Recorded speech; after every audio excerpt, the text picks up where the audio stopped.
The following is brought to you by Fair Dinkum Coffee Company.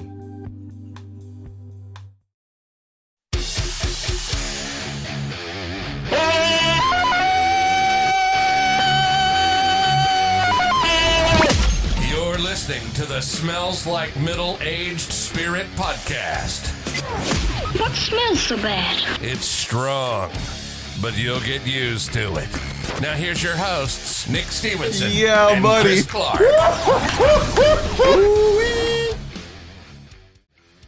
Ladies and gentlemen, good morning, good afternoon, good evening, or good night, whatever time of day it is, wherever you may be listening or watching in the world. Welcome to episode 26 of the Smells Like Middle-Aged Spirit podcast. My name is Nick Stevenson. Chris Clark, aka the Hype Gorilla, is in the building. And finally, my good buddy, Ricky Palacios, I'm going to call him, I don't know. Him and Josh Beard are going to have to get together and fight butt naked in a pool of KY jelly to see who is the number one fan of this show. Hey, don't Winner takes all. Winner takes all. Ricky Palacios is in the building, man. My good friend. We've been friends for, 6 years now? Probably, yeah. About 6 years. We used to be in a band. Shout out Apollo's Fall. R.I.P. Please come back to us. Ricky is nice on the drums, for sure. He's got a little bit of vocals he won't tell anybody about either. But Can't be shy, man. You can't be shy. That's Yeah. secret. I there's no way in the world I could play drums and sing at the same time. So I've seen people do it, and it blows my freaking very mind. difficult to do. Yeah, it blows my mind. Do me a favor, bring that mic a little closer to you. Closer. You can bring the mic to you There we go. and I raise it up a still in little bit. Yeah, you're good. Beautiful. Is that better? Yeah, I want to hear that sultry voice. So, man, Ricky said, "Hey, man, you've been telling me for a long time, man. Hey, let's get on the show. Let's do get it. on the show." And I think This has been ongoing since like season 1. yes, Yeah. It's been and a he's been while. wanting to meet the Hype Gorilla. Forever. I've had 2 parties you've been invited to, and can't make it. I'm like, Chris, you got fans, bro. Like, you got to show up. That can be the karma of people canceling on your show. See, man. I wasn't gonna do you like that, Chris. Nah, it's all good. It's all good. Yeah, I tell Chris, man, you got fans out here, man. You got groupies. Come on. But no, man, I'm glad to have you here. It's been several months in the making. You told me when you came on, you said, "Hey, man, I want to do that Wheel of Spirit." Yeah. Yeah, so we're calling this episode the third Wheel of Spirit because it is the third wheel, and you are the third wheel. No offense. No, none taken. So yeah, Never. welcome to the third Wheel of Spirit. What if you are not familiar with the Wheel of Spirit? What we do is we take random subjects, we put them on a wheel, we spin the wheel, and then we rap about it. And No, look how fancy this little thing is. I just want everybody I to want to, appreciate yes, this. This absolutely. This is, and the lovely handwriting is courtesy of my daughter, Madeline, because I write like a T-Rex with no arms. Mine will look like chicken scratch. Yeah. So, and I also want to thank Lisa from Energy Procurement Services for providing us with Hooking it the wheel up. itself. So That's we awesome. finally got a wheel. We don't have to use the corny sound effect anymore.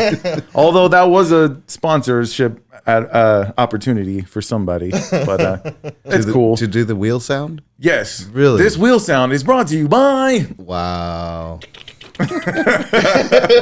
So, man, before we get into it, though, man, what you been up to? What's going on in Nothing, the life? man. I just left AT&T. Thank God. I feel so much better, so much happier. Load off my shoulders.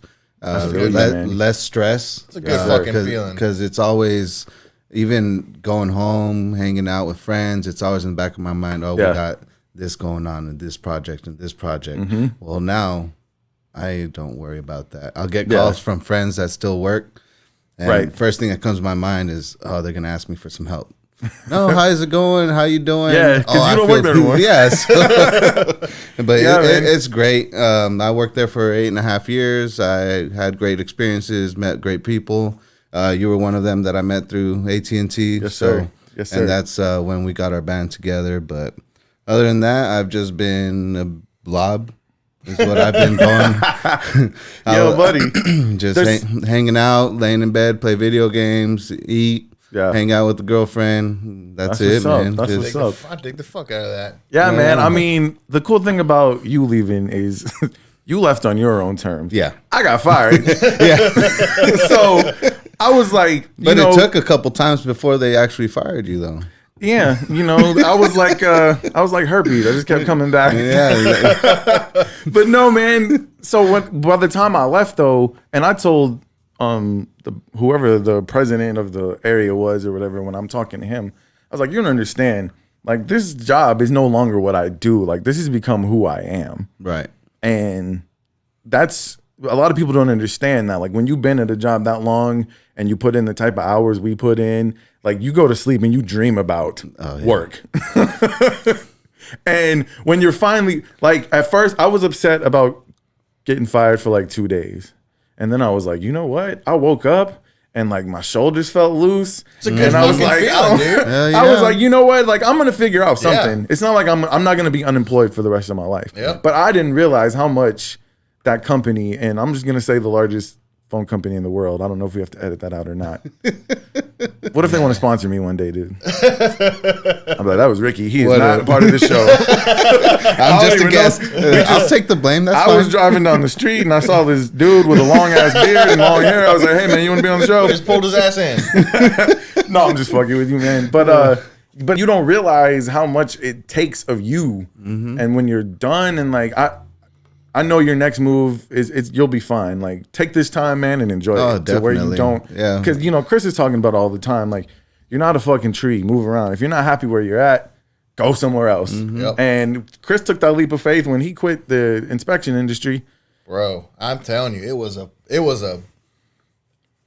literally felt like 1,000-pound fucking block was on my chest. Right. And somebody just removed it. Mm-hmm. I mean, it was. And that's a weird feeling to have when you don't have a job. Like, yeah. You would think you would be stressed out in that moment, but you're like, shit. And to this fucking day, dude, I tell people, like, do you love what you do? Do you sincerely love what you do? Like, all right, no. Right? It's time to fucking get on. Go do something that you fucking love. And that's the difficult part is I enjoyed what I did. Really? Yeah, because it was the infrastructure, the backbone of the infrastructure, the cabling, copper, fiber. Mm. I tell people, I enjoyed all of that. The thing I didn't enjoy was who you worked for. The management. That's what I tell people all the time. I was like, I loved my job. I hated who I worked for. Right. Like, It's all the politics. It's all the bullshit. Yeah. And that's what. And what's sad is that's 90% of the fucking problem anywhere. Mm-hmm. Yeah. Like, if we're just being fucking honest. Yeah. Because I love what I did in the inspecting industry. yeah. But fuck me, dude. Like, these guys were. Oh, you're not turning enough. I mean, you need to go faster. Yes. These guys were fucking crazy, dude. They would literally keep you awake for 4 days straight. Yeah. Yeah. That is no fucking joke. Yeah, that's insane. Yep. That's insane. So I'm glad you're happy. You mentioned your girlfriend, because when I met you, you was a player running the streets. You're all settled down and stuff. That's good, man. You've been with your girl for a little bit now, right? We just hit 2 years on the 23rd. Nice. On this Sunday. She's a good one too, man. When you find a good one, you gotta hang on to that. Don't fuck that shit up, Ricky. Right. Don't fuck it up, Ricky. Don't fuck it up. I got you back, Jana. I got you. But yeah, man, I'm glad you're here. It's good to get together. We don't see each other as much as I wish we did, but I know where you live, you know where I live, so we just got to make sure we pull up from time to time. Oh, absolutely. And, this chair is always open to you, my friend. We'll do it anytime you want to. So let's get on this wheel of spirit, man. Oh, I will be completely honest with you. I made this wheel yesterday. Because we were not entirely sure what the 29th recording was going to consist of. We had a lot of shuffling around, and I was like, you know what, Ricky, I just need you to come through in the clutch, buddy. And he said, I got it. I said, let's do Wheel of Spirit. So you are our guest. I'm going to give you the honor, sir. I was actually going to pull a prank on you. When I called you earlier, I was going to be like, hey, man, I'm not going to make it. Bro. He'd have been dead in that fucking chair, bro. He would have had a motherfucking heart attack. I was thinking about it. I was like, nah, I can't do that to Nick. Nah, shit. I can't do that. Yeah. I'll just go. I'll just get there. Thank you for not doing that. Thank you for not doing that. You might have saved all my family's life. All right, let's do this.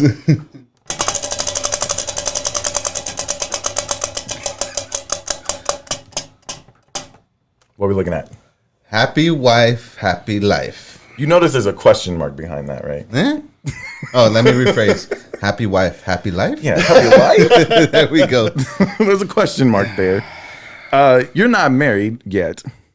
Chris and I are both married, and we love our wives. And you hear this often: happy wife, happy life. And the reason there's a question mark there is because I am in agreement with that statement. But how far is that supposed to go? Like, are there moments where you got to be like, you know what? No. And have you ever gotten in those moments with your significant other? And how did that work out for you? Don't get yourself. Nobody's going to get in trouble. Nobody's going to get in trouble. This is just my personal opinion. And this is how Haley and I go about our relationship. Right. I genuinely feel that statement is true. Yes. I think if mama's happy, everybody's happy. Right. I think if mama's pissed off, everybody's pissed off. So what I do, this is just me personally, I try. I don't always succeed, but I try to make sure that mama is always happy. Right. No matter how it affects me. Exactly. That's just kind of how I do things. Right. But there's always got to be, like, you can't just let that, like, at some point, there's got to be something that's happened where you're like, hey, this time, you got to pick your battles, though. Absolutely. Because with me and Whitney, the problem, like, happy wife, happy life is a 100% true statement. And for the most part, I have to assess, how much is this really worth to me? It feels like it's more important to her, whatever this decision is, than me. So I will let, like, baby, you go. You do you, baby. Like, but every now and again, if there's something, here's the issue, and we just had this issue recently. I've done it so much, my wife is not used to me pushing back. Like, all of a sudden, if I say, you know what, no, this needs to go this way. Now she's like, what? Who are you? Who are you? Exactly. And she said something to me the other day. She goes, you know, why can't you just validate me on this? Why can't you just validate me on this? And I'm like, if I validated you on this, I would be validating you with something that I disagree with. Now, there are many times that I disagree with her, and I'm like, you know what? It's not worth fighting. Cool, yeah. Like, it's not worth me taking a stand on this. Yeah. Cool, baby, you do you. Because like you said, like, the women of the house are like the thermostat of your household. Yes. For real. Like, if mama's hot, everybody can feel it. Yes. And if mama's in a good place, like, everybody can feel that too. Yes. And I've told my wife this multiple times, but the reason I put the question mark on there is because, like, when is the point where you say, all right, baby, I've given you your way this time, and this time, and it's not like you're keeping tabs or anything, but you say, hey, on this one, I'm putting my foot down. Like, yeah, absolutely. It's like, I need you to back me up this time, the way I've backed you up. So I'm just wondering, like, you know, if that's ever happened to you, how'd it go for you? Well, Ricky? The way I see it is it goes both ways, because that phrase itself, I see it as, well, you're looking out for your significant other, for your wives. You're looking out for them. You're watching from the back end. Absolutely. See what's going on. If they need anything, you're there. Keep them happy. Yeah. It's not a necessity. Like she says, go do this, and then you have to do it. Right. I don't see it as that. I see it as you're doing what you can from your perspective to help them out and keep them happy. Yes. Yeah. That way they stay out of your hair, if you have any. I have hair. It's just not the places that it should be. That's all. But that's the way I view that phrase. Yeah. So yeah, and it's true. I'm gonna go out of my way to keep Jana happy. Yeah. When I can. Do you feel like is that subject based on gender though? Like, is there any woman? That's why I said it goes both ways. Is there any woman out there who's like, happy husband, happy life? Like, well, no one thinks of it that way. Everybody thinks, well, the wife has to be happy. But at the same time, if I'm not feeling happy and I see that Jana's not doing anything to help me out, then it's what the hell? Right. So where am I at in this equation? That's my only point. So that's why I'm saying it goes both ways. It should go both ways. And I wouldn't still be with her if I wasn't happy. Right. But I don't even mind it being 80, 90% of the time. I'm like, yeah, baby, I got you. Let's do what like, I don't even mind that. As long as, like, you take that, you pick your spots. You got to know when it's important enough for you to say, hey, this needs to go this way. And I'll tell you what this is about. It's so freaking stupid. So we got our TV mounted downstairs. And when we bought the house, I was like, I don't want a TV above the fireplace. Right. Like, it looks stupid. I hate that. Not to mention, if you use the fireplace, you get soot and shit all over your television. Yeah. And I don't have like a really fancy television. I got my TV for $300 on Black Friday. But still, like, the point is, like, I don't like TVs above the fireplace. Well, she was adamant that's where it had to go. So I was like, you know what? Okay. I'm just gonna, that's cool. Like, let's let that one go. At the grand scheme of things, it's not that big of a deal. Right. But how that motherfucker's hung up, oh yeah. Okay. Well, because the problem is that when we looked at the house, the people who lived here previously were still here. And they had theirs hung up. And it looked like shit. And I was like, I don't want that. Yeah. Right? So she left me in charge. I'm the one who was home when the dude hung it up. Yeah. I'm the one who said, you know what? That's cool. The way it looks is fine. I'm good with it. Yeah. Bro, I took a picture and sent it to her. And I knew it was bad because I set my phone down. It was like, bzz, bzz, I was like, oh shit. I didn't even want to look. And I was like, baby, I just took a bad angle. Like, let me get you another angle. So I'm like running around doing this shit right here. And she's like, I hate it. I was like, oh. Did you add filters to it? Huh? Did you add filters to the pictures? I should have. I should have. Put a little puppy dog tongue coming out of it. Something. Look, it's so cute. Right. No, man, but then I started getting upset. I was like, now hold on. Like, I already didn't want this motherfucker up here. Like, and when I saw it, I was like, you know what? I was afraid it was gonna look worse. I'm like, it don't look that bad. Like, I can survive with this. Do I really want it here? No, but I've compromised and I think this is good. So when even that wasn't good enough, I was like, oh shit. So like now we're going back and forth. And that's when she said the words like, why can't you just validate me on this and say that it looks bad? I'm like, because it doesn't look bad. Yeah. Like if it looked bad, I would tell you. I'd have told the motherfucker who hung it, that looks like shit. Yeah. Get it off my wall. Like Yeah. it doesn't look bad. You know, and I figured you left me here. You didn't stay here to observe. Like you left me here. I felt like you trusted me to make the decision of how it should go. And that was one of those situations where I was like, look, babe, if you want to happy life, I'm like, fine. I'm like, if you want to get it moved. I'm like, but just leave me out of it because you know me, I didn't want it there in the first place. And I think she's starting to get used to it now because as you see, it's still fucking there. She was mad because she spent the money to get it and it wasn't what she thought it was going to be. And I think there's a lot of, I have a lot of strong women in my life and I love it. Like and I want my daughters to be the same way. Yeah. And you know how women get when they have an idea of how something was going to be. Yes. And then it's not that, even if it's not bad, like if it's not exactly what they thought it was going to be, it'll take them a while to adjust. Yeah. And I think she's getting used to it where it is now. And then I can't remember what we and her, we were talking about something else yesterday that she wanted me to validate her on. I don't know. She probably hates when I work out our problems over the podcast. And she's not even, it's not a problem though. Like, look, me and my wife are good. These are the conversations that we have though. And I am proud to say that my wife is very considerate of me when it comes to decision making. And because of that, it makes it easy for me to be like, baby, whatever you want. You know? And see, that's exactly what I do. I'll tell Haley, sure, what do you think about this? I think whatever you think. I love whatever you love, baby doll. There was one time we did the remodel on the house in 2017. Yeah. To where I'm weird about certain things. And one of those things is fucking paint. Yeah. It's got to be bare semi-gloss paint from Home Depot. Right. That's the only paint I'll fucking buy. I've been painting for a very long time. And that's the easiest, smoothest coat to cut in all this poor shit, right? Yeah. So she comes to me when we're doing this remodel, and there's this thing called designer paint. Oh. Okay. You know that's good. It's designer. It's designer paint. What is it, like Gucci paint? And she comes and she's Polo? like, she was talking to the girls at work. I found this paint. She comes up with all these little splotches, right? Or not splotches, the little call them little samples. Samples.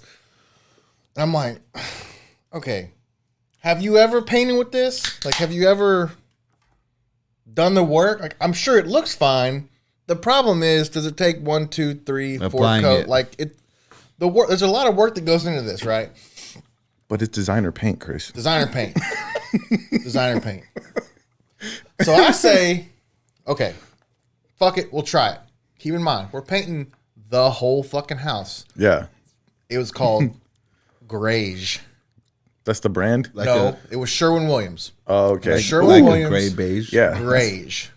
Okay. That's the fancy. It's a nice color. I'm not going to, this. I get there. We go to Sherwin. Do you want to tell us how much it was a gallon?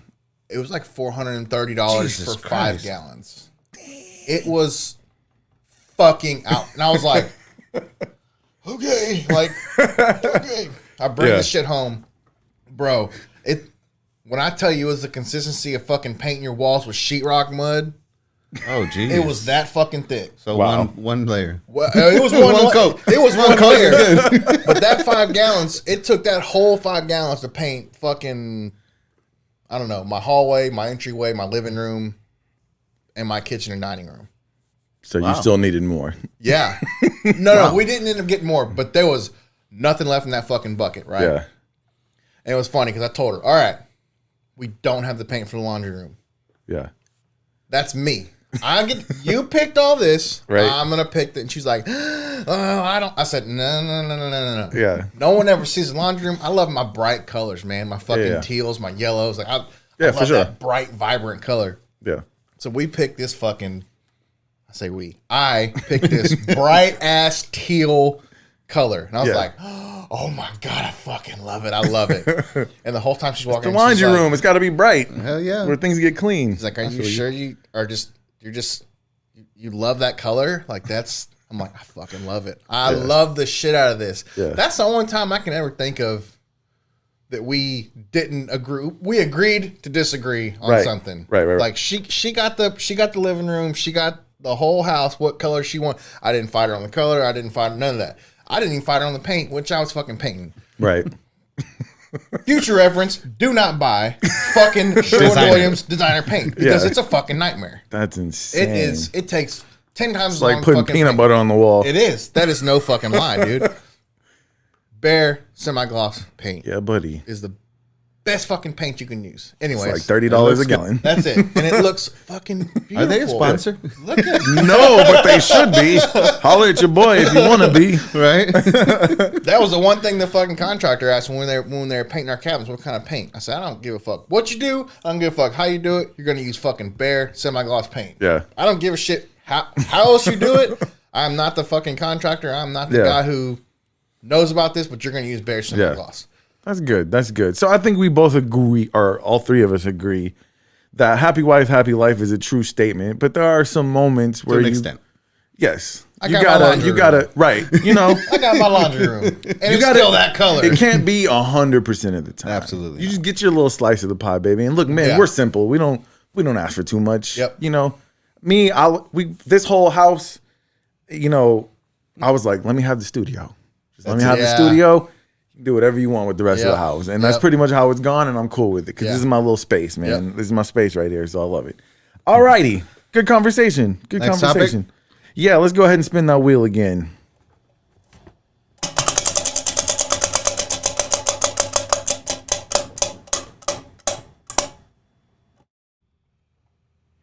Can a man and a woman be platonic? Okay. So I genuinely have personal experience with this. So do I. I'm glad you do.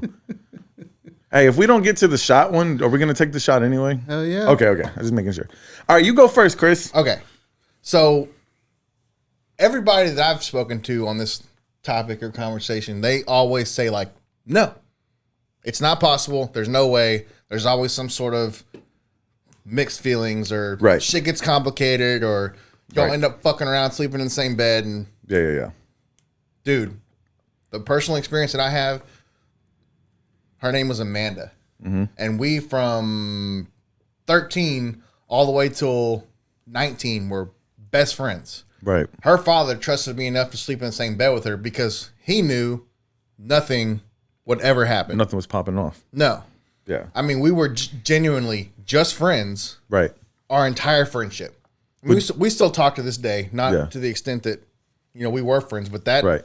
I mean, genuinely, there was never any feelings. There was never any kind of romantic involvement. It was strictly Strictly friendship. Would you consider it like a brother-sister type relationship, or more of a like that's my homeboy? That's but my it's a girl. homeboy. Okay. Yeah.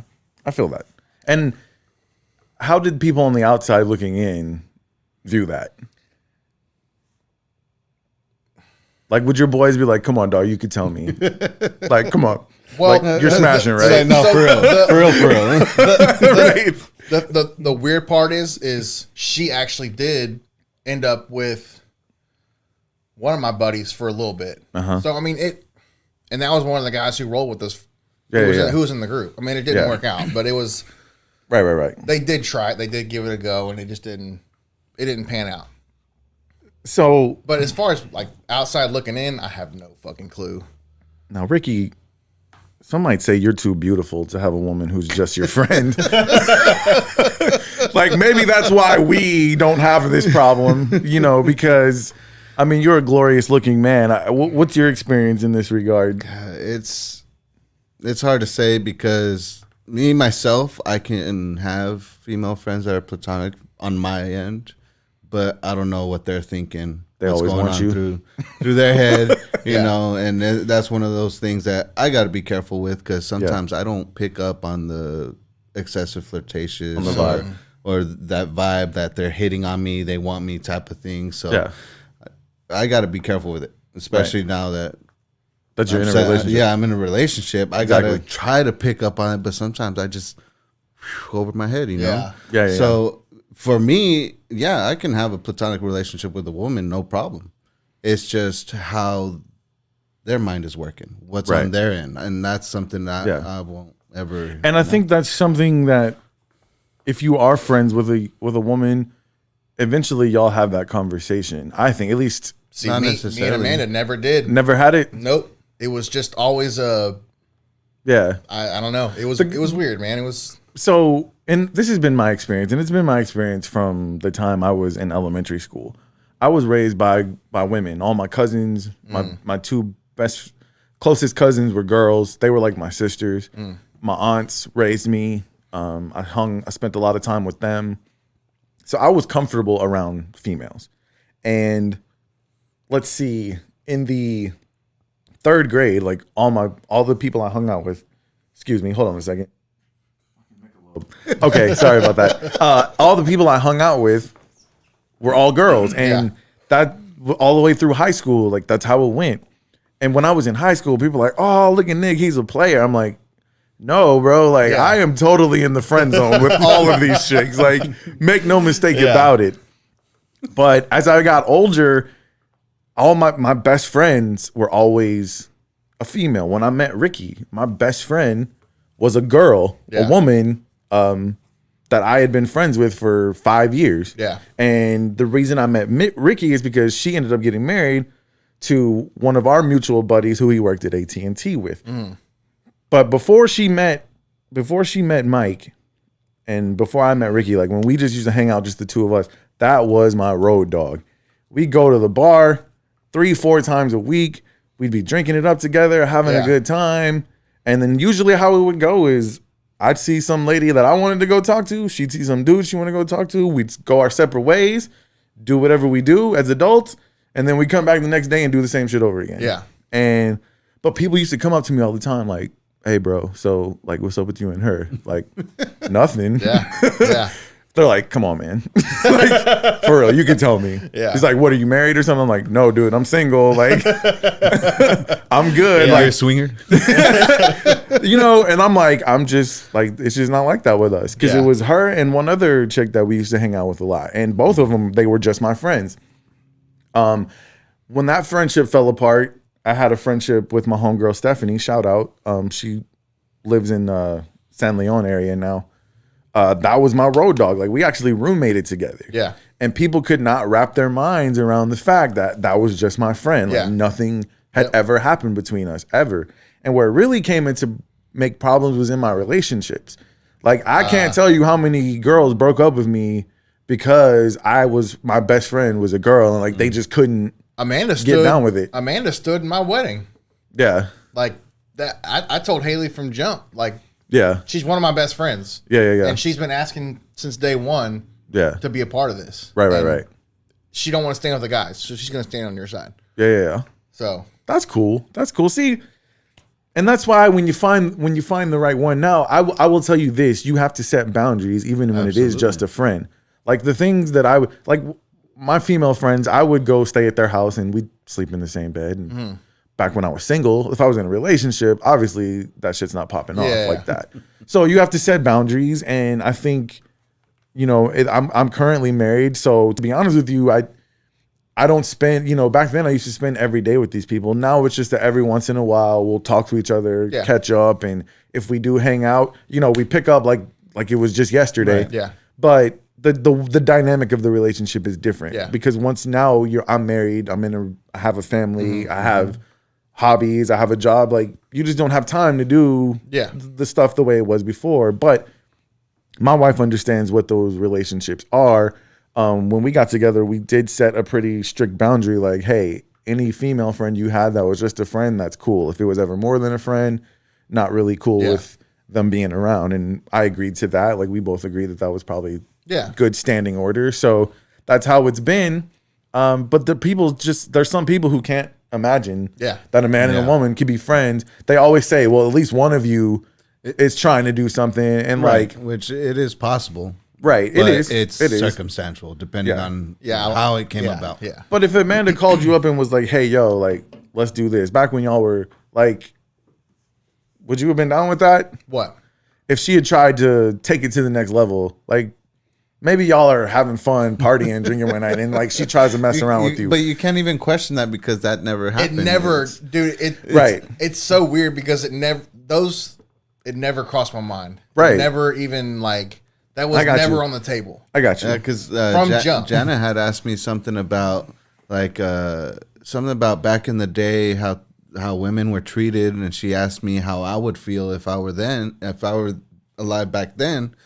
I was like, well, I never thought about it. I mean, it's fucked up what's happened back in the day, how women were treated and how they were looked at and everything else. There's no way to put yourself in that situation. I can't put myself in that situation to truly grasp where my mindset would have been if I were then. Right. Yeah. So it's one of those questions like, I don't know. Yeah, we talked the same thing when we were talking about slavery, like, or even Jim Crow era when, you know, there was segregation. Like, it's really hard to know, you know, because there's some. Would you be a racist or would you help them out? I talked to some young black kids, and they're like, man, if I was a slave, like, what was you gonna do?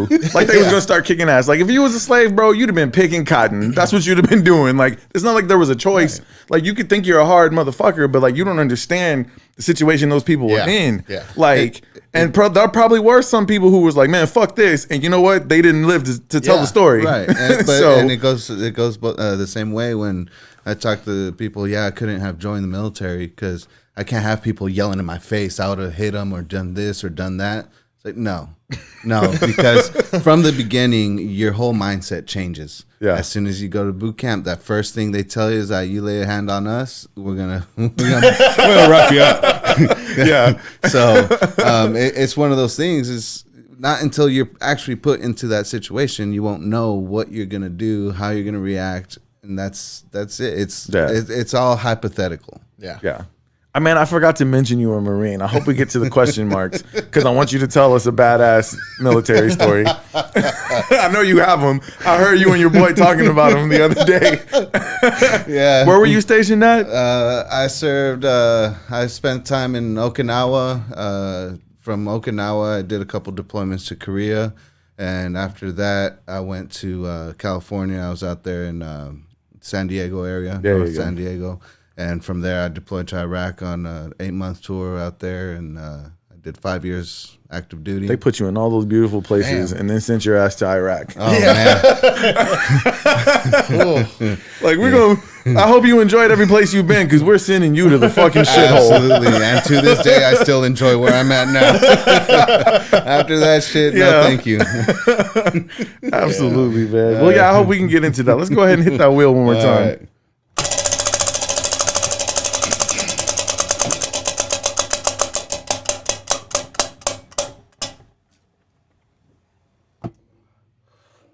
Dinner with 3 famous people no longer living. Okay. If you could have a dinner with 3 people no longer living who are famous, like who would you want to chill with and sit down and spend some time with? That's a tough one. You want me to give you mine while y'all think about it? Yeah, go ahead. Actually, I have 3. Only 3. Only 3. Okay. Cool. I got you. I'd want to chill with Abraham Lincoln, Okay. Martin Luther King, and Jackie Robinson, baseball player. I'd want to chill with Abraham Lincoln because history tells this man was like the second coming of Jesus, right? Like, I want to sit there and talk some real shit with Abraham Lincoln. Like, what's up, man? Because, like, I'm like, come on, Abe, where them butt nigga hoes at? Like, you know, because, you know, Abraham Lincoln was the president during the Civil War, and obviously the Union won. So, like, you get to write the history. Yeah. And, like, Abraham Lincoln he's the man. He's just Yeah. perfect. And he, you know, brought about the Emancipation Proclamation, and he freed the slaves. Like, we talked about this when we were talking about monuments and statues. Like, these are just people. Like, these people had flaws, but when you're in the history book, nobody talks about what your flaws are. So, like, I would want to get down and just talk to these people like, hey, man, like, what's really real, right? Yeah. And then also the cool dynamic, like, if I had Abraham Lincoln there and Martin Luther King, I'd be like, hey, man, you freed the slaves. Well, you started the vision that possibly he saw when you brought about the Civil Rights Act, you know? Yeah. And then Jackie Robinson, I had a hard time with the third one. Jackie Robinson, like, I just want to know what it was like when he was out there playing baseball and he was getting shit thrown at him. And, like, I think that would be a cool dynamic and a cool story to have. Like, here are people who saw different generations of the civil rights movement. Right. And I just thought, those are the 3 that, like, if I could sit down with people who are no longer alive, like, I would want to talk some history. And let Abraham Lincoln know, like, hey, this is how far we got. You know, we're not quite there. Yeah, we're working on. We're close. We're getting there, but we still got some shit to iron out. But that would be a cool conversation to have. I guess I would probably have subcategories too, because I also thought about musicians I'd want to kick it with. And, like, that's the first thing that came to my head. Was musicians? What musicians? Yeah. But so I'm gonna second the Martin Luther King because I think that would be fucking tremendous. Yeah. I think that would be an awesome. We need to bring him back, man, because there's some shit that where we came from. Yeah. And where we are now, like, it'd be a very interesting conversation. Yeah. Especially if he were alive today. Exactly. Yeah, that's what I'm saying. Exactly. Like had he not been assassinated, he'd be old, but I think he'd be in his 80s, 70s or 80s, but conceivably he could have been alive today. Yes. And I wonder, like, because right now there's no true leaders of that movement who you can look at, everybody can look at and not have anything negative to say about. Of course. There's just nobody right now. Yeah. And, you know, I wish we could reincarnate him. I know his son is out there trying to get some stuff done. But yeah, that I would want to have some deep conversations with him about the climate of what's going on right now and what he thought. I'm glad you said that because that's a I didn't really, this is one of them that I didn't put too much thought into. Yeah. But that's a very good, that'd be a very good avenue to go down. For sure. Where we are, where we were, where we are today. And then my second one would be Robin Williams. Oh yeah. That would be a hoot. my thing is, this is my thing with him. Somebody who is so alive on camera, so genuine on camera. Yeah. I want to know, or I would want to know how you could kill yourself being so optimistic and fucking positive and looking at the fucking beauty and absolutely everything. Yeah. Like somebody who's just... If you talk to most comedians, though, they'll tell you. And yeah, I've heard that. Comedy is bred from pain. Yeah, I've heard that. And whatever you're going through, it can go away when you're, for just a little while, when you're making people laugh, when you're entertaining people. And there's not a lot of celebrity deaths that like get to me. Yeah. And that was one of them, dude. Yep. Like that one hit me emotionally because you said it perfectly. He was so alive, so full of passion. And he was a smart dude. Yes. And he was very, what's the word I'm looking for? He was very intellectual. Like, Yes. he thought deeply. Yes. And he was just a cool dude. And he was somebody that if he was in the building, like, you were going to have a good time. Absolutely. And you felt like you knew him, even though you were just watching him on TV. Yeah. So, yeah, that would be cool for sure. You didn't have a third? No, I don't have No a third. musicians? Not even Dimebag. Not. Who? I'm not gonna say that Dimebag if that's what you were gonna take, but fucking Dimebag Daryl, bro, from Pantera. Yeah. Woo, buddy. You want to talk about hitting home? I was in 9th grade when I got word that motherfucker died, and I'm walking around with a fucking R.I.P. Dimebag Daryl on my backpack, like, Man. God, bro, that hurt. That one hurt. Yeah, man. Yeah. For sure. Yeah. Who would you want to kick it with, Ricky? Man, I'm gonna have to go with Robin Williams for sure because that's Yeah. growing up. All the movies, Yeah, man. watching every single movie he's done. I missed Doubtfire, Jumanji, Flubber, For sure. Aladdin, Oh, man. Aladdin, all of it. all the movies, and then so that would be just to talk to him, hang out, have some drinks. Yeah, for sure. Bullshit, just how we do. Yeah, for sure. As a friend. That would be fun. Let's see. Number 2, I would have to say, let's go with the late drummer from Avenged Sevenfold, the Rev. I didn't even know he died. He died. It's been years already, 5, 6, 7 years. I think it's been a while. I think he OD'd on something. He had prescription. Yeah, man. There's so many Prescription stories. meds and alcohol, bad combination, and he OD'd. Yeah, man. There's so many stories of that. That's just sad. But yeah, just to get because he taught himself how to play drums. Yeah. He never went to an actual drum teacher and was taught fundamentals. He did his own thing. From what I recall of his history, is he taught himself how to play drums. Yeah. So that's something I would want to get into. Like, hey, how do you do the shit that you did on the fucking drums? Right. It's some of the shit is just phenomenal and it goes for any other band. When you have a band that starts out and you create your own music, and then to have someone else come in and try to fill that spot, it'll never sound the same. No. It'll sound similar, Right. but not the same. There's Yeah. a big Especially difference. the drums, man. I mean, that's the heartbeat of your band. Like, that's crazy, Yeah, so man. that would be number 2. And number 3, I just had it in my head too. I have no idea. I'll let you think about it. Yeah. I don't know. To me, there's a lot. There's It's hard to narrow it down. pinpoint, Like, when it comes to musicians, like, I would want to talk to people like Ray Charles. You know what? I know who. Who's that? God, I got his name right here, but I can't fucking say it. Is it a musician? Is a Marine. Who was it? I wish I could help you on that. John Basilone. Okay.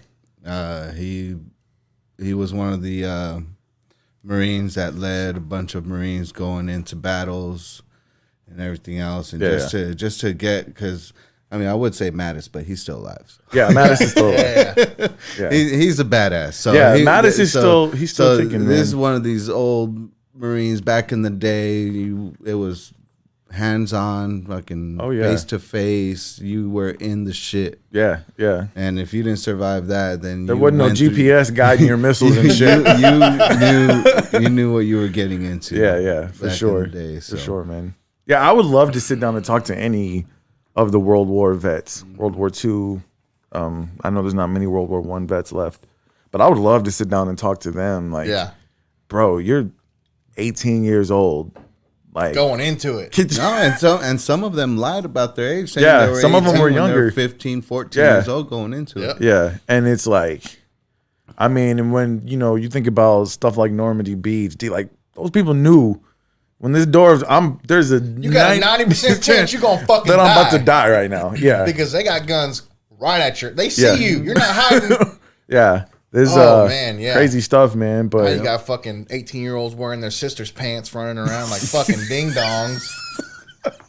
fucking crying when they get their knees scraped. It's true. It's true. Good God, man. Oh man, that's why they call them the greatest generation, man. But yeah, that would be cool. I mean, one thing I will say, they're not famous, man. But sometimes I wish I could go back and talk to some of my family members who have passed. My grandmother was younger than my mother is now when she passed away. I believe my grandmother was like 54, 55 years old, and I was like 11. Yeah, and she was a very huge influence on my life, and all the stuff I've gone through in my young adult life to now, like to having a family and, finally feeling like we made it, kind of like there's often times that she pops into my head like, man, I wish she was here to see this, So sometimes we get enamored with celebrity and stuff like that, but there's a lot of people. Sometimes I would just want to chill at a table with, my grandmother, with some of my uncles who passed away. Like that would,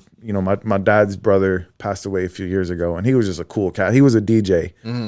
Like he was a late night DJ. Like I'm talking like spinning records, classic rock DJ. Damn. And he had the voice and everything. And like, he was just a cool cat. Like he was I don't want to call him like the black sheep of the family, but like he was the rebel, you know? Yeah. He was the rebel. He loved his classic rock. Yeah. He have his, Def Leppard t-shirt on and shit like that. Like he was just a cool dude.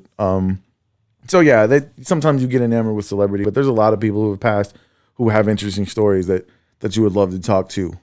All right, man. I hope we get that question mark. We might have to fix it, but I want you to go ahead and spin that wheel.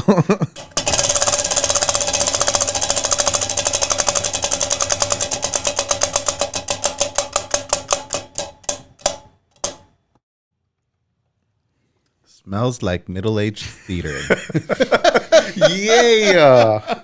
All right, Chris. You want to do your thread? Okay, yeah, I'll do mine. Oh, jeez. Now, also, I sent you guys the thread from the pillow for the Printful. I went on a Printful chat because my order got messed up, and it came out of nowhere. I wasn't doing this on purpose, but I was like, you know what? I'm gonna fuck with these people because they keep fucking with me. So let's do yours. I would say it was similar to the original Smells Like Middle-Aged Theater. When you're on social media and you're expanding your audience and you're trying to expand your brand. So that's the thing. When Facebook, Instagram, just like Nick said, when you're trying to expand your shit, you get 5,000 fucking people involved, right? And it's a fucking mess. It can be a fucking mess, yeah, okay? Right. So you get these random ass message requests. And I fuck with these people hard, bro. Why not? You can tell from the fucking first, hello, hi, how are you? Like, okay, bitch, like you're about to get fucking run over. Yeah. And Haley fucking hates it. Let me give you for instance. I sat on hold yesterday for 7 minutes because I got a call that said, your Amazon account has been hacked. Right. I'm like, fuck yeah. So I sat on hold for 7 minutes. He was like, hello, this is blah, blah, blah with your Amazon Prime. You've been hacked. I'm like, no way. Are you serious? Dude, you should have recorded this conversation. I was trying to, and it's funny. Look, I'll even show you. I was trying to hit this fucking call now button or record now button on my phone, and it was like, pay now, $2.99. I was like, bitch. Dude, all you had to do is do a screen recording. I don't know. Put it how on to do that. speakerphone. I'll have to show you. Yeah, you'll have to show me that later. Okay, let me get to mine another time. Yeah, we're going to get him the iPad. I'm sorry, the iPhone instruction manual. Bro. I love fucking with those people. But yeah, I got the thread up. If you want, I will play the role of Silver Pinson. Okay, yeah, that's actually a real account. It's one of my mom's really good friends, but somebody had hacked the account. And you can tell when they have no profile picture, right? Right. Okay, like, okay. Alrighty. So the stage is set. I will be Silver Pinson and you will be playing yourself. There you go. Alrighty. And action. Ping. How are you doing? I'm well. How are you? I'm pretty well. Have you heard about the GGF? No. Please tell me more. Global Grant Fund is a new program for those who need help buying a house, paying for bills, starting their own business, children going to school. help both unemployed, retired, disabled, widow, old, and young people to meet their needs. I got $150,000 delivered to me when I apply for the grant. You don't have to pay it back. You can also apply as well. No way. It's like a dream come true.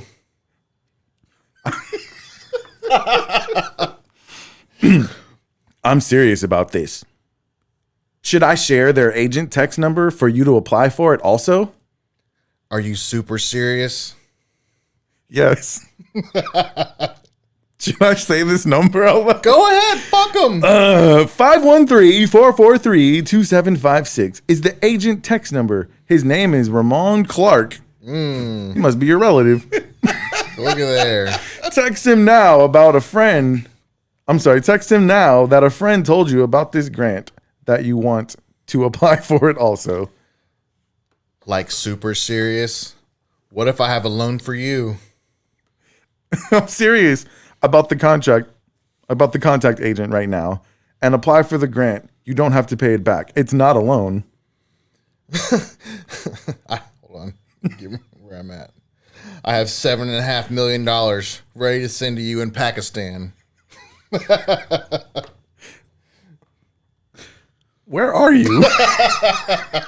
Now they're curious. I said, where are you?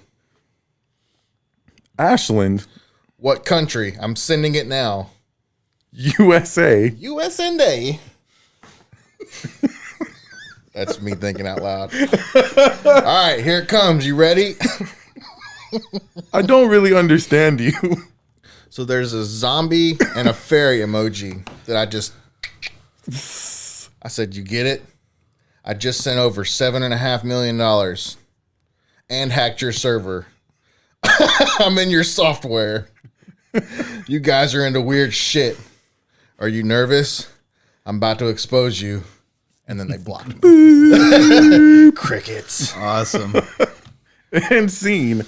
That smells like middle-aged theater. I would really love. I need to learn how to record those fucking calls. Yes, because, you dude, do. I get them all the fucking time. I'm gonna show you when we leave today. I'm not paying my IRS fucking debts and Target gift cards and shit.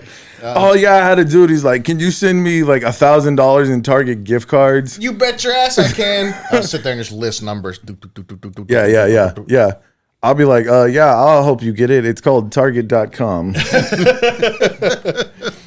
But yeah, I'll have to show you how to do that. But I would be really curious because I know we're not the only persons who get stuff like this. Like, I would be Absolutely curious not. if the Spirit Sniffers would enjoy posting their interesting DM conversations on the Spirit Sniffers group page on our Facebook. All right. What do you say we do uno más? Uno más. Uno más? Uno más? What we got? Theaters or wheel? Wheel. Fucking up all over the place. Fucking up all over the place.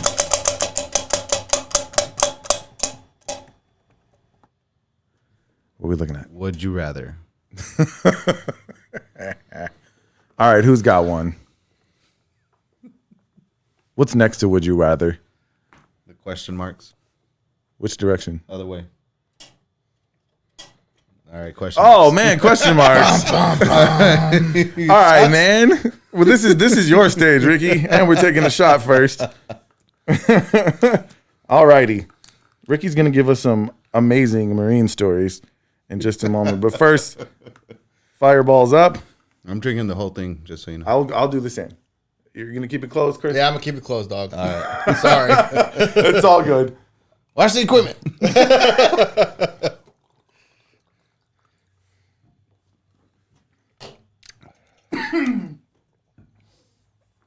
Whew. You all right?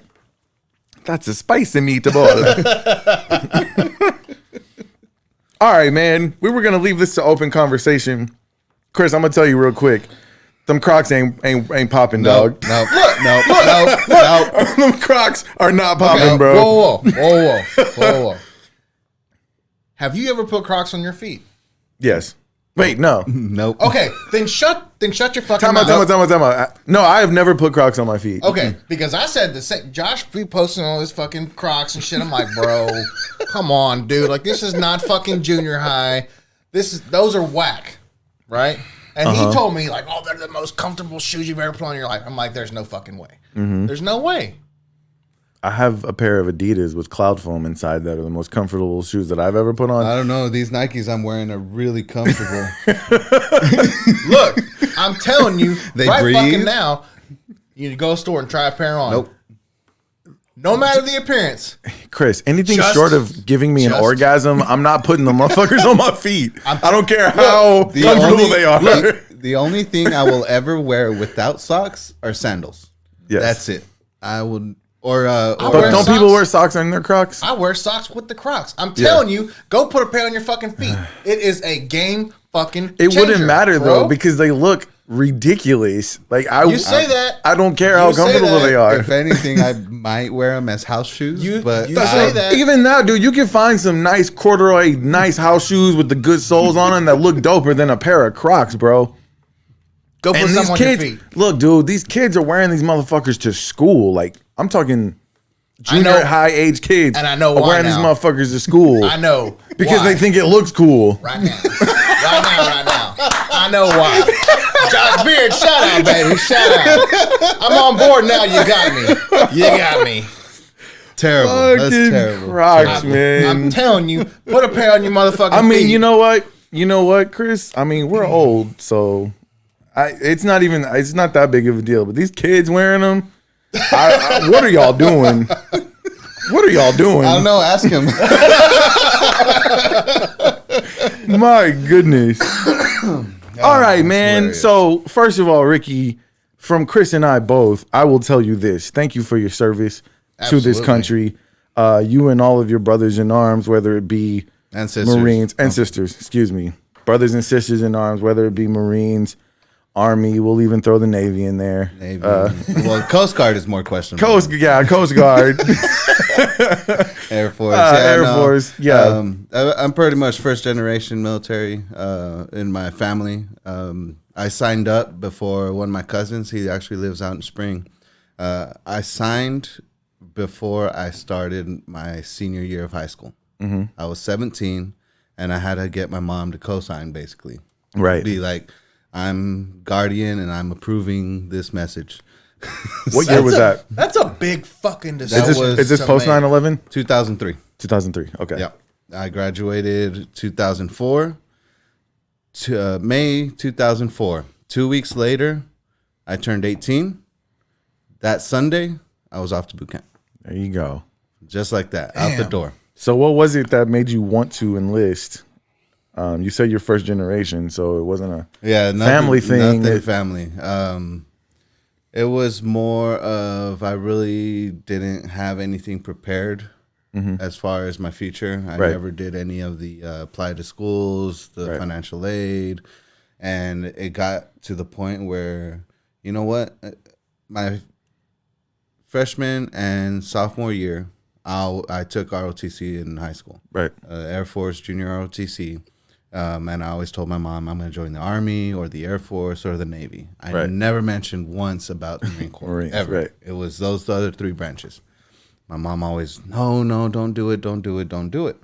Well, after doing ROTC, I stopped that, and I stopped talking about military completely. So my mom thought that she got through to me and everything else. Right. Excuse me. Yes, sir. And finally, as a recruiter called, talked to him. Hey, are you home? We can come over. We can talk details and everything else. Yeah, sure. Come on over. This day, this time. All right, cool. It's cool. Right. Hang up. Hey, mom, recruiter's on his way. What? Yeah. Yeah, they're just gonna talk and figure out what's gonna happen, and if I'm interested, but want to see what they have to say. Now each branch has their own recruiter. Oh, absolutely. Right? Okay. Yeah. So you had Marine Yeah, recruiters Marine coming? recruiter came Okay. over. And he was new at recruiting duty. So it was two of them that showed up, and he was doing all the talking while the other one oversaw, Right. just to make sure he did everything right, and any questions that we had, if he didn't know the answer, Right. there was the backup right there on Yeah. the spot. Right. So went through everything, and I was like, I'm all for it. I want to do this. Mom, this is what I want to do. Are you sure? are you sure? And to this day, she still tells me it was one of the most difficult decisions I've ever made in my life. Yeah. And I was I like, can only imagine. That's a big fucking deal. Because what she told me is it was one or two things. She lets me go and something happens and then it's for my country. Right. And this is what she did not want to happen, is she says, no, I'm not signing, and then I'm going to rebel and make it worse. And then right after high school, after I turned 18, then I would have signed, and then something else would have happened. Right. And she didn't want to live with that. So she's like, you know what? This is what you want to do? Okay. Yeah. Sign. That's good. So you say you're first generation military. If you don't mind me asking, which generation are you in the United States of America? Because you're one of your... my mom came over from Mexico. Your mom's from Mexico. Okay. I'm the oldest, and then my sister, then my brother. We're all 2 years apart from each other. So are you first generation born here? Born here. Okay. Right. Awesome. So I'm born here. My cousin, I think he was born in Mexico. I can't remember. Okay. But because his parents aunt and uncle always moved back and forth from here to Mexico. And right. It's hard to keep track. But he actually signed up after the fact that I did.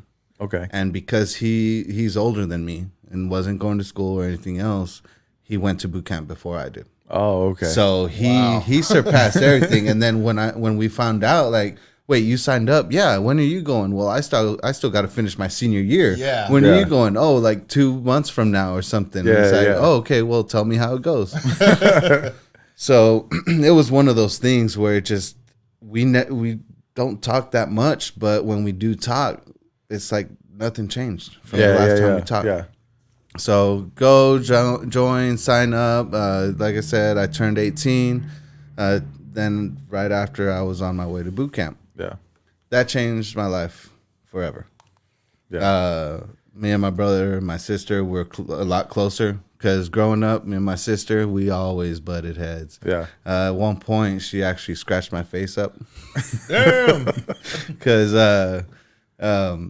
it's one of those stupid arguments amongst siblings. She had a pen that belonged to me, and I didn't want her to use it. So she grabs it, and then I grab her wrist, like, let it go. And she's saying, I'm holding on too tight, and I was hurting her, and I wouldn't let go because she wouldn't let go of the pen. And then instinct struck, and she went up and clapped my face. So it was self-defense is what you're saying. Okay. So, it's, but yeah, no, growing up, we weren't close in a sense where we always talked to each other and everything. It was, we were there because we knew we had to. We were brother and sister, and boot camp changed all that. But that was it. But me leaving changed everything. Yeah. And I saw it from the very moment that the Marine recruiter showed up, because both my sister and my brother were bawling their eyes out. Yeah. Wow. And it was something that definitely made an impact on my life, and it showed me how much that they really cared, no matter how stubborn they are about. Right. But and how important family is. no, absolutely. So ever since then, it was always, every chance we got, calls, whatever. When I was in boot camp, my sister always sent me letters. Whenever I had a chance, I was able to write back. It was my brother and sister, and back and forth. Mail. This was mail. Right. Marine Corps boot camp, we don't get phones. Right. We don't get phone call privileges every so often. No. Right. You get there, you get one phone call, and they better answer, or else that's it. Yeah. So that was one of the things I told my mom. Hey, you make sure you're by the phone, because if I call and you don't answer, you're not going to hear from me until you get that letter in the mail. Right. So we get to boot camp, phone call, and then after that, it was all mail. Yeah. Handwritten letters, postage stamps, it ended Old up school. straight Old up. school. I talked to somebody, hey, Army, Navy. Oh yeah, we had our phone calls, weekends, this and that. The hell? What? What kind of boot camp did you go to? Yeah, you had a spa and everything. Yeah. Oh no. So that's interesting, man. I know that post 9/11, enlistments into the military went up big time. Absolutely. Because of that. And I know, I don't think there's anything necessarily wrong with it. I hear all the time there's a lot of people who join the military because they don't really have a plan for their future, and the military gives you a plan. Yeah. And I don't think there's anything wrong with that, but I'm just curious, how much did 9/11 play into you making that decision? Ooh, and I remember the exact day too. I was on the way to. It was first thing in the morning, getting ready for school. Mom had the news on, and like at that moment, I couldn't understand what was going on, type of thing. TV was on. She's cooking breakfast, getting us ready for school. In my freshman year, and get on the bus. The bus actually had a radio in it with speakers along the whole bus, and the bus driver had the radio on, and that's all we heard was, oh, and this crashed and that. And to me, I'm just like, oh, whatever, it's another day at school, whatever. Yeah, it was still early. Nobody really knew what it was. First thing in the morning. And at the time, I was in New Mexico, so that's an hour behind from our time now. Right. So everything's already done, did happen type of thing, and we're just waking up into it. Yeah. And I was living in Cali, so I was even further behind you. So once I get to school, we go through the classes. First period, no problem. Get to second period. My second period was English class. Great teacher. I can't remember her name, but she was the one that actually broke it down for me as far as What was going on? I'm sorry, man. No, you're good. Gotta stop bringing beer to the podcast. No, as far as English. Oh, okay. The subject itself. But Okay. she had the TV on, the news going, and she's like, you know what? We're not going to do anything right now. We're just going to watch the news. Please stay quiet. And if you need to go to the restroom, just go ahead and go to the restroom and everything else. And that's when I realized, holy fuck, there's something happening. We're under attack. How does that happen? Just planes randomly crash into buildings. Yeah. So I remember to this day exactly that whole thing of my whole day, how it started, and knowing what was going on. So it was not really an influence as to joining. Yeah, but it's still something you never forget. But it's something that I will never forget. Yeah. So, joining the military had always been in the back of my mind. Yeah. You said you were in ninth grade when that happened? Yeah, I think I was as well. Yeah, 2001. How old are you? 34. What year is it? I'm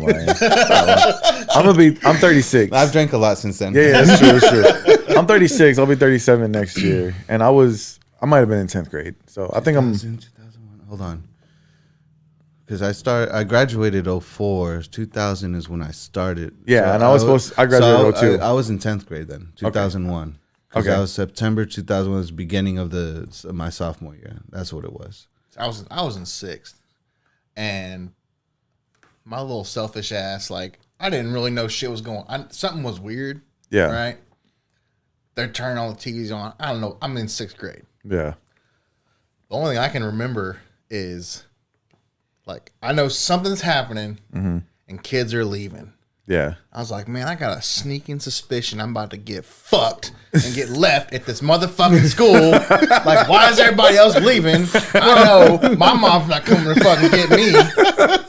Yeah. Because your mom was a teacher, right? Yeah. Yep. Sure shit, she showed up and I was like, oh shit, something is fucking happening. Like, shit just got real. But I was so young, man. I don't remember. Like, but that what you're explaining right now, that's how I felt when Columbine happened. That was back in middle school. I was a freshman when that happened. I was in middle school, and and what I remember of that is I don't remember what the actual scenario was as far as Columbine actually going down. Yeah. All I remember is, okay, everybody get under your desk and get close under the windows so you're away from the door and everything else. Like, what the hell's going on? Yeah. Jesus. And so we're all just crouched down, but this isn't fucking Columbine. Yeah. Shit's going down and we're under fucking desks. Yeah, that is weird. So it was weird, but that's what I remember. There was a lot of people who threatened to mimic what happened. Yeah, because it happened in my school. I was a freshman in high school, and that was a very tragic day. And I remember that there were some punk kids who decided, oh yeah, we're gonna do the same thing, and they were going around telling everybody when it was happening. So I told my mom, and she's like, "Oh, you're not going to school that day." I'm like, "Cool." Bro, I went to Magic Mountain. You know what was fucking funny? I went to Magic Mountain and every other motherfucker from my school was up there too. Didn't nobody go to school that day. I was like, hey, what's up, man? Like, everybody from school was at Magic Mountain. I'm like, if they shooting up that bitch, ain't gonna be nobody there, right? But yeah, man, you think about the stuff that our generation has gone through, though. 9/11, Columbine, and the way, you know, we used, you know, you think about in the 1940s, they had the, you know, during the Cold War, and they were afraid that the Cuban Missile Crisis. Yeah, they were afraid that Cuba was going to nuke us, and so they used to have the drills at school about what to do.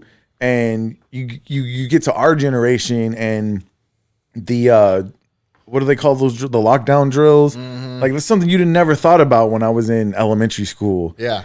And you know, going through, you know, when I went through, I think I was either a freshman or a junior in high school when 9/11 happened. And like I said, I lived in California, so by the time I woke up, the first tower had already collapsed, and we were pretty much, it was clear that we were being attacked. And like you said, it's one of those days that you never forget. And I grew up Jehovah's Witness.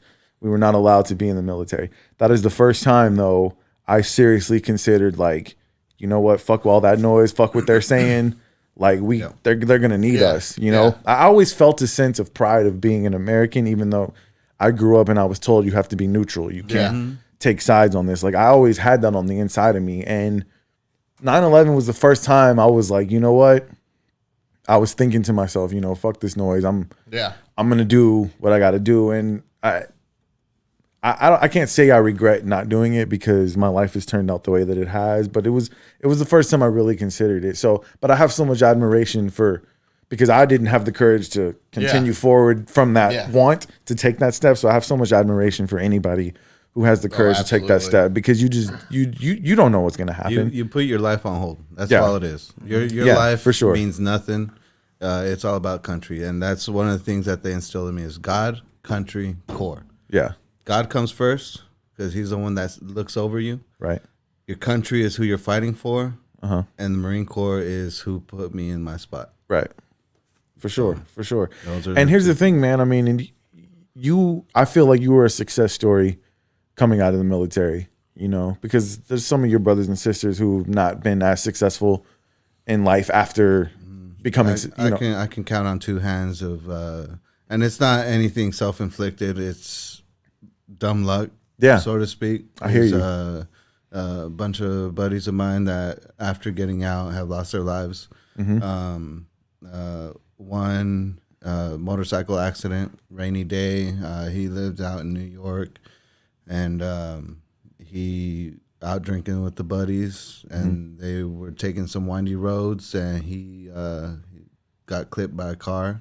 Yeah, and that was it. I've had a couple that were terminal illnesses. You can't stop that. Terminal illness is what it is. One of them, he actually showed great signs of coming back, and then just out of nowhere, he's gone. Yeah. That was rough. Buddy, OD, prescription and non-prescription. Yeah, and that was rough. Hearing about that. It's the ultimate sacrifice, man. And I think we, as a collective, as far as the people who have not joined the military, we got to look at the people that we're putting in office. And you know, we don't do politics, but we got to take better care of our vets. You know, and there's too many who, and you never know their story. You don't know if they left the military, if they were dishonorably discharged or whatever. But if you put on that uniform and at any time you sacrifice yourself for this country, like, you shouldn't have to worry about anything after that. And absolutely. That's the hardest part, because I got friends that are other than honorable, under honorable, dishonorable, you know, right. You name it. But they're pretty much fucked for life. Yeah. Because they made a decision, even though that decision may have been for the better, right? They still get fucked over. Yeah. Yeah. So that's tough. That's rough. Tough. And it's one of those things, like it's gonna take a large group of people pushing for some change into something like that. Like, I don't know the details of it. I don't know what gets you dishonorably discharged. Yeah, I'm sure the list is long. But like I said, I mean, those are usually the people you know, and that's why it's unfortunate when you see a guy who's a vet and he's on the corner and he's holding a cup in his hand. I've even been guilty of it myself. The first thing I'll think of is like, he must be dishonorably discharged, because if he wasn't, then maybe he'd be taken care of. That's not the case, but at the same time, I feel for them because I see it. But there's either he's lying, just try to get the money, or he's just being lazy and not going through the proper. And I understand VA sucks. Yeah. I stopped going to the VA. Yeah, but I've been lucky enough to have my head on my shoulders and actually push forward and keep going in my life to put me where I'm at now. But people like that, I get it. VA sucks. But if you're in that situation, come on, get your gears going. I mean, something's better than nothing. I would absolutely. assume. Yeah. And I can't remember who I was talking to the other day, but it's one of the things that sucks is military. And this, I spent 5 years. I shaved every day. I had to get a haircut once a week. Every Sunday, I got a haircut. Every day I had to shave. Right. So that's why, you know, at one point I had my beard down to here. Yeah, I remember. Fucking beautiful. This is not the longest I've had my hair. I've actually had it down to the middle of my back before. Yeah. And that got donated. Nice. I was told Locks of Love is not the one to donate to, but that's news to me. They don't. They take a percentage to their pocket. But I don't even know who my hair went to, but it was an actual donation. Yeah. That's good. But either way, after all that, it's like I got so used to structure and being told, go do this, go do that, go be here at 5:30. Right. And then 3 hours later, okay, now you got to go over here in 10 minutes. Go now. Right. It's like, whoa, hold up. Yeah. We've been here this whole time, and then we got to be way over there across the fucking base. Yeah. Right. And then we run over there, and it's like, okay, 2 hours later, fucking shit. But it was always do what you're told. Yeah. Right. Go here, go there. You got to do this. You got to do that. This is what needs to happen. There was never self-thinking. It was always group thinking. Right. So one person gets in trouble, guess what? Everybody's fucked. Yeah. So it's got to be tough to adjust to getting back into civilian life. Oh my God, dude, it was terrible. Yeah. But on my way out is when they were they had been picking up on courses through the branch themselves on getting out back into the civilian life. Yeah. And it's like, these are resources. Reach out, VA, links, numbers, everything. DAV, Department of American Veterans, everybody. When I got out, I had a list of everything that I need to contact. So you just got to take advantage of it. Oh yeah, dude. I used my GI Bill. I went to UHD for 2 years. Transferred over to ITT, which I don't even think my diploma is valid because they went. Yeah, ITT is not a school anymore. Oh shit. Yeah. So, ITT but I got anymore. my associates from ITT. Like I said, I was at AT&T working, but hey man, I'm just proud of you. There's a lot of stories that you just told. This is the first time I've heard. So I'm just glad to know you, man. I'm glad you know it out. You've been a quality individual in my life. You've been a good friend, and I tell people all the time, those are hard to find. Like real good friends who got your back no matter what. Those are difficult to find. You were definitely in the circle, my friend. That is for sure. And I'm glad you finally came on the show, man. Yeah. I know, like I said, me and Chris personally want to thank you for your service. We thank you so much for your support of this podcast, man. That means so much to us, man. When we started this thing, we didn't know who was going to rock with us. We were like, it's probably just going to be our wives listening. Hell no. I'm right there with you. Yeah, we didn't know who was going to rock with us, man. But it's been such a pleasure. You know, I feel like my relationship with you became, because once the band broke up, we kind of were out of touch for a while. Absolutely. And then once the podcast started, and your support for me as a friend has just been incredible, man. And I can't thank you enough for it. Yeah, that was back when I had Facebook. Yeah. Oh man, trust me, me and Chris probably wouldn't have it if we wasn't trying to push our products. Oh no, absolutely. Yeah, and I understand that. Yeah. But I'm just glad you're here, man. It's been a good time. I'm glad we finally got to wrap. You're gonna have to come back and sit in the chair, man. We're gonna have to What, talk. we're out of time? We're gonna have to talk some more music. Are we out of time? Is that what you're saying? You remember that happy life conversation that we were having earlier? I'm ready to keep the party going. I'm supposed to be at somebody's house in like 30 minutes. All right, man. Yeah, man. But dude, next time you come, we will not set a time. All right, one quick story before. Yes, before let's get that. Let's get that. I'm gonna go with a kid-friendly story first to start off, just because it's No kids listen to this, but it's fine. No, either way. At least I hope not. Turn the shit off. No, I remember when I was in Okinawa. This shout out to my buddy Tom. He's out in Michigan, is where he lives, and I've been keeping in touch with him recently, and it's good to catch up with old friends that you served with. Yeah, for sure. But to this day, I will forever remember.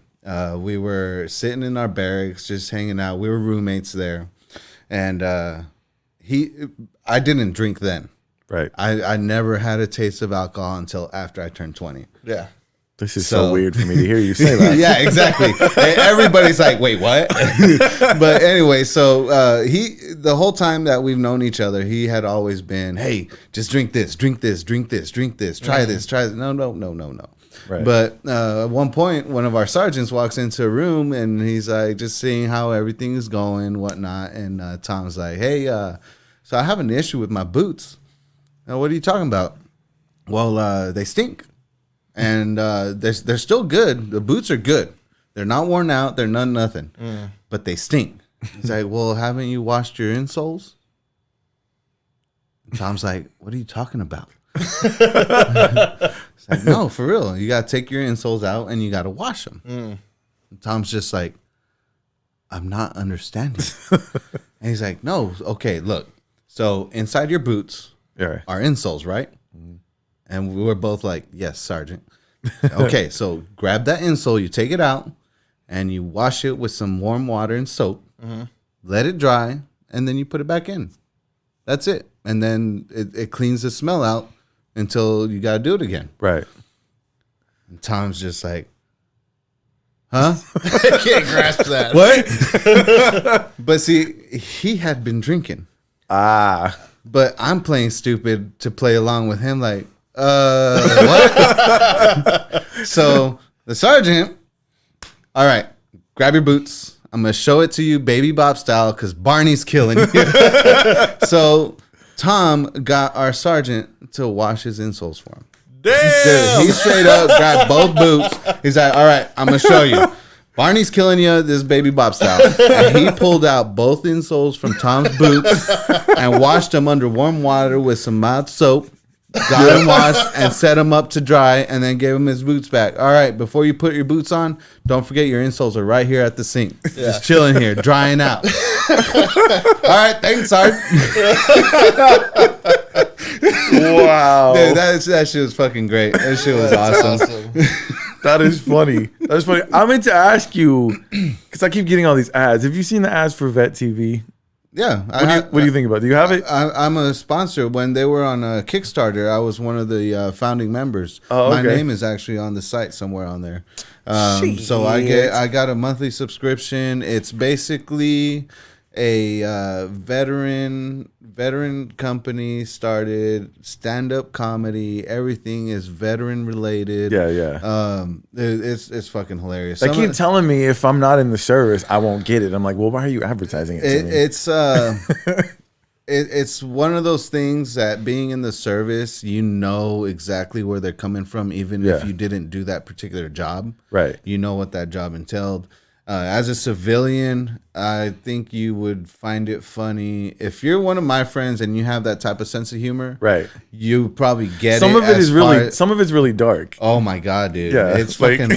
For me, it's hilarious. I fucking love that shit. I'll be sitting there watching. It's like, oh my god, it's fucking hilarious. And if I show it to some, there are a few of my friends that if I show it to them, they'll be like, what the fuck is that? Yeah. But no, Vet TV is basically, I would say the best way to compare it is like Key and Peele got together with Dave Chappelle. Damn. And they went way off on the deep end and hit all dark fucking Right. shit. Yeah. Because this is it's a way for us to cope as far as veterans. Right. It's a coping mechanism. Like I like to drink, so this is my coping mechanism. Right.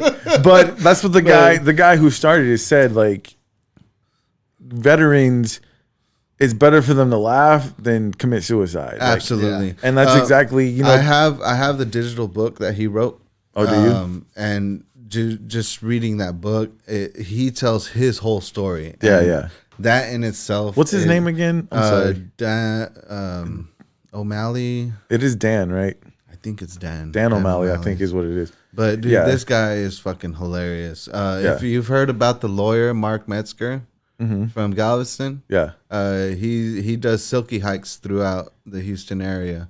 Okay. I went on the very first silky hike, and that's when we wear the extremely tiny shorts. We call them silkies because they feel like silk. Yeah. Wearing our boots and everything else, and it's more of a camaraderie thing. Get together and try to end veteran suicide. It'll never end. Right. It's a way for us to get that camaraderie. Somebody's doing something. Somebody who's gone through it. Somebody who knows and understands what those people are going through. And that's why, like, I get the advertisement for it all. And sometimes I watch it and I'm like, dude, that shit is funny. But they keep telling me, like, oh, you won't get it. And I'm like, if it's funny, just fucking watch it. I pay the subscription. And, of course, because I'm a founding member, I do pay the lower end of the subscription. Yeah. And that money, portions of that money does go to veterans, correct? Yes. Okay. Yes. That's awesome. They have all sorts of, and there's a bunch of veteran companies out there that I buy into just because I know they're paying for the better good and helping veterans out. Yeah, for sure. But Yeah, man, Vet TV is a great one. I fucking love watching that shit. Oh God, we're gonna plug y'all anyway. You're not a sponsor of the Smells Like Middle-Aged Spirit podcast. We're gonna plug you. I didn't know you were one of the founding members too. That's badass. I'm gonna go around telling people that now. Hell yeah. Yeah, I know. I know one of the founding members. of Vet TV. Because Kickstarter has the different tiers of donating money to get it started. Right. I went to that tier where it was one of the I'm here. They put my name on the site, and that's badass. Else, nice. So. That's badass. Cool, man. Well, like I said again, man, thank you for your service. Thank you for your friendship. Thank you for your support of the Smells Like Middle-Aged Spirit podcast. I love this show. Yes, bro. We're gonna have you back for sure. We have Absolutely. to. I got plenty more stories. I know you do, and I know our audience is looking forward to it. And I want to thank our audience for tuning in once again, for hanging tight with us through some of our scheduling mishaps and some of our cancellations. But everybody, all the spirit sniffers, are still going strong. A quick shout out to our sponsors and affiliates. We want to thank Urban Soap Bar. Sarah Cooligan will be our guest next week. Damn. What? She promised to be our guest next week. It's her birthday. So we're going to figure out. Cancel. I know. Otherwise, because we've been invited to her wedding, Sarah, if you want your wedding to go as planned, you might want to show up in this chair next week. You don't want to have some drunk idiot you barely know showing up. I object. I can do that. You know what I'm saying? So, no, but Sarah's going to be here next weekend. Thank you so much for your sponsorship with the Urban Soap Bar. You guys go to urbansoapbar.com, get you some DIY soap making kits. Some of your kids are still stuck in the house, need something to do. So go ahead and get those DIY soap making kits. I want to make some Darth Vader soap. So either way, I'm about to hit that up. Also, we want to thank Josh Beard, our good friend and supporter of the show. He's going to have to fight Ricky for who's the number one fan. But thank you so much. Bring it on, Josh Beard. Thank you so much for your sponsorship. Josh Beard is the best realtor in the game. I'm telling you guys this from experience. He got paid for selling me my house months ago, and I can give him a phone call right now, and he'd show up and help me with whatever I need. Best in the biz. And then we also want to thank Stephen Terry from Stephen Terry Pest Elimination. If it's scary, call Stephen Terry. He'll get rid of it for you. All right, man. And then popsocks.com. Go to popsocks.com. 10% off if you use the code Spirit Sniffers.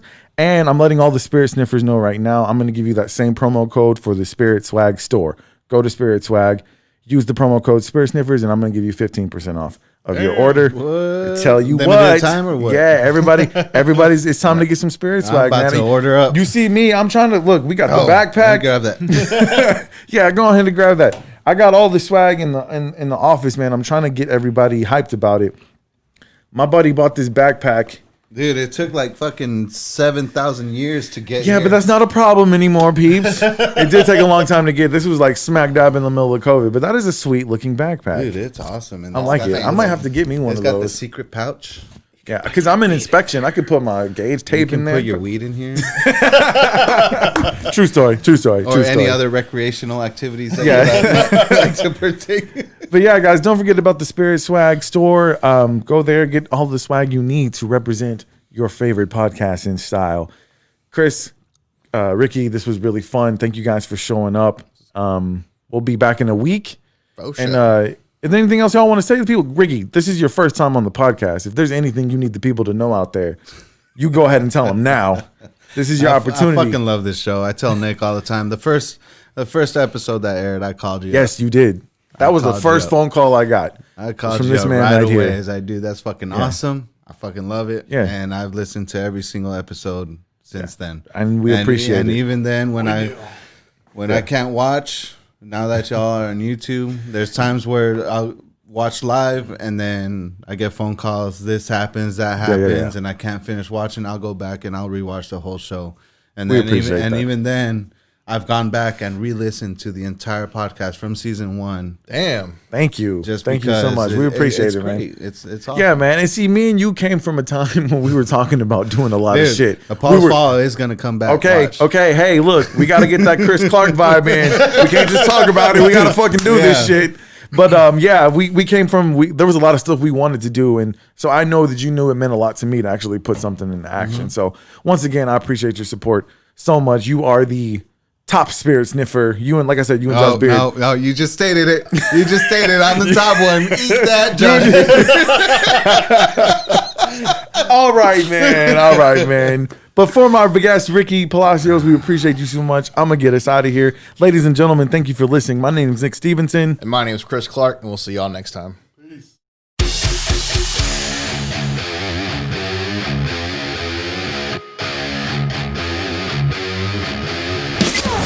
You've been listening to the Smells Like Middle-Aged Spirit podcast with Nick and Chris. For more show content, follow us on Facebook, Instagram, and Twitter.